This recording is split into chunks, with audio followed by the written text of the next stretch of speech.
હવે આગળ વાત કરીએ તો ગૌ માતાને રાષ્ટ્રનો દરજ્જો આપવા ગૌ સુરક્ષાને મુદ્દે બીજાપુર નાયબ મામલતદાર સમક્ષ આવેદનપત્ર આપવામાં આવ્યું હતું. ગૌ સન્માન આહવાન અભિયાન અંતર્ગત દેશભરના સંત સમાજ, ગૌસેવકો અને જાગૃત નાગરિકો દ્વારા ભારતીય દેશી ગૌવંશને રાષ્ટ્રમાતા અથવા રાષ્ટ્ર આરાધ્ય તરીકે સંવિધાનિક દરજ્જો આપવા તેમજ કેન્દ્ર સરકાર દ્વારા ગૌ સેવા માટે અલગ મંત્રાલય રચવાની માંગ સાથે રાષ્ટ્રપતિને સંબોધિત આવેદનપત્ર શ્રી 1008 મહામંડલેશ્વર સ્વામી સોમાનંદ સરસ્વતીજી મહારાજના રાહદારી હેઠળ વિજાપુરના મામલતદાર હરીશભાઈ પંડિતને આપી વિવિધ માંગણીઓ સાથે રજૂઆત કરવામાં આવી. તે આવેદનપત્રમાં જણાવ્યા અનુસાર ભારતીય સંવિધાનના અનુચ્છેદ 48 અને 51A નો ઉલ્લેખ કરી ગૌવંશના સંરક્ષણ, સંવર્ધન અને સંચાલન માટે દેશવ્યાપી એક સમાન કડક કાયદો બનાવવાની માંગ કરવામાં આવી છે. અભિયાન સાથે જોડાયેલા સંતો અને ગૌભક્તોએ જણાવ્યું હતું કે ગૌવંશ માત્ર ધાર્મિક આસ્થા નહીં પરંતુ કૃષિ, પર્યાવરણ, ગ્રામીણ અર્થતંત્ર અને સાતત્યપૂર્ણ વિકાસનો મુખ્ય આધારસ્તંભ છે.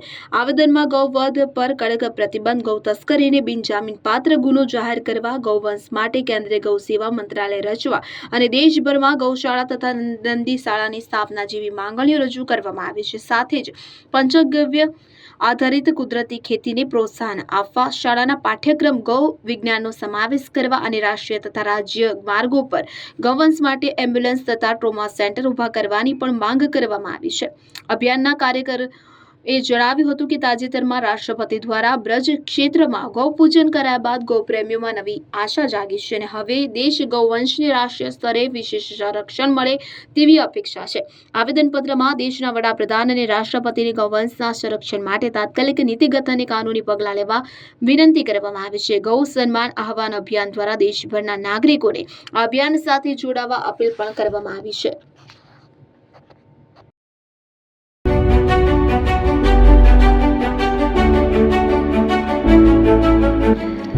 છાસવાલા આવી ગયા છે હવે પ્રાંતિજમાં. પ્રાંતિજ તથા તાલુકાના લોકોને હવે અમદાવાદ, ગાંધીનગર કે પછી હિંમતનગર સુધી લાંબા નહીં થવું પડે. ઘર જ છાસવાલા આવી ગયા. લચ્છી, છાસ, દહીં, પનીર, મઠો, ઘી ફેમસ, જેથી જ છાસવાલા નામથી જાણીતા છે. 42 કરતા વધારે સિટી, 250 થી વધારે શાખાઓ અને 187 થી પણ વધારે products. Ice cream, candy, kulfi, corn, Chocobar, sandwich ice cream સહિત અવનવી આઈસ્ક્રીમનો ખજાનો. અને હા, સ્થળ ઉપર મુલાકાત લો તો જરૂરથી અમારો કોલ્ડ કોકો ટેસ્ટ કરો. દુકાન number 19, Ishwar Kripa shopping centre, approach road, Prantij, જિલ્લો સાબરકાંઠા. Contact number 8329611618. ચંદન પટેલ.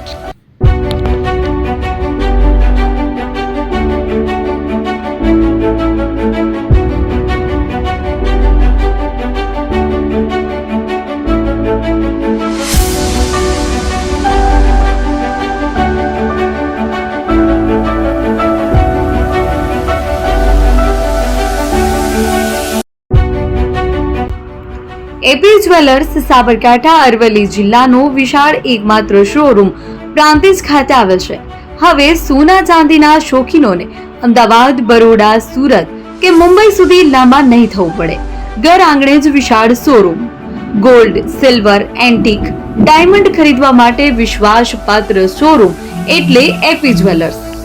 સુવર્ણ દીપોત્સવ તથા 60 વર્ષની ઉજવણી નિમિત્તે દાગીનાની ગળામણ પર ભારી છૂટ. જૂના અને જાણીતા છેલ્લા 60 વર્ષથી પેઢી કાર્યરત હવે નવા રંગમાં અદ્યતન શોરૂમ એટલે એપી જ્વેલર્સ. સોના ચાંદીની વધારે અવનવી વેરાયટીઓ, ડિઝાઇન હાજર સ્ટોકમાં એકમાત્ર એપી જ્વેલર્સમાં જ જોવા મળશે. મંગળસૂત્ર, બ્રેસલેટ, બંગડી, એન્ટિક સેટ, પાટલા, વીટી સહિતની અવનવી હાજર ડિઝાઇન સાથે સેટ તથા ઓર્ડર ઉપર બનાવી આપવામાં આવશે. તો આજે જ એપી જ્વેલર્સ શોરૂમની મુલાકાત લો અને મનગમતા દાગીના ખરીદો. વડીલો તથા વિકલાંગો માટે લિફ્ટની સુવિધા તો ખરી જ. લગ્નના ઓર્ડર માટે સ્પેશિયલ રૂમની સુવિધા. સ્થળ સોનીવાડા નાકા, નવા બજાર, પ્રાંતિજ, જિલ્લા સાબરકાંઠા. Mobile number 9903304400. હિરેનભાઈ સોની.